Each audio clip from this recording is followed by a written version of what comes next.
ये कोई संयोग मात्र नहीं है कि जब हम ग्रंथ के बिल्कुल शिखर की ओर पहुंचते हैं तीसरे खंड में, तो वहां क्या बताया जाता है कि माता एक रूपवती स्त्री का देह लेकर के कहां पर स्थित है?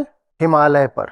और ये सब चंड-मुंड लगे हुए हैं कि हमें तो तुम पर कब्जा करना है। कुछ कुछ आज के समय से बात मिलती हुई दिख रही है कि हमें हिमालय चाहिए, हिमालय चाहिए। तो वो अपने इन 2 दूतों को भेजते हैं। क्या है दूतों का नाम? हाँ, फुसफुसाओ, कि जाओ और उनसे कहो कि दुनिया की सब ऊंची ऊंची चीजें हमने ले ली हैं, तो तुम दुनिया की अगर सबसे रूपवती हो तो तुम्हें भी हमारे ही पास होना चाहिए। तो कहती हैं मैं तो ऐसे ही हूँ, साधारण सी स्त्री, पर मैंने एक शर्त रखी है, जो मुझे परास्त कर देगा मैं उसकी हो जाऊंगी। तो वो मुझे अपने साथ ले आना चाहते हैं, आए मुझे परास्त कर दे। वो जाते हैं तो फिर वो सब वहाँ कांड चलता है, धूम्रलोचन और ये और वो, एक के बाद एक आते आते हैं, पिटते जाते हैं, आते आते हैं, पिटते जाते हैं। मतलब समझ रहे हो? उनको परास्त करने से आशय समझ रहे हो क्या है? जो उनको जान लेता है उसकी हो जाती हैं, और जो उन पर कब्जा करना चाहता है, शोषण करना चाहता है, प्रकृति के माध्यम से अपनी मनोकामना पूरा करना चाहता है, भोगना चाहता है, उसका असुरों जैसा हाल होता है, मारा जाता है। और जो प्रकृति को देखकर जानकर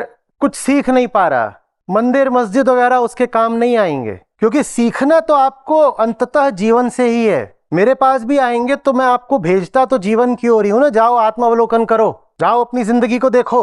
और जिंदगी को देखना माने किसको देखना? प्रकृति को ही देखना।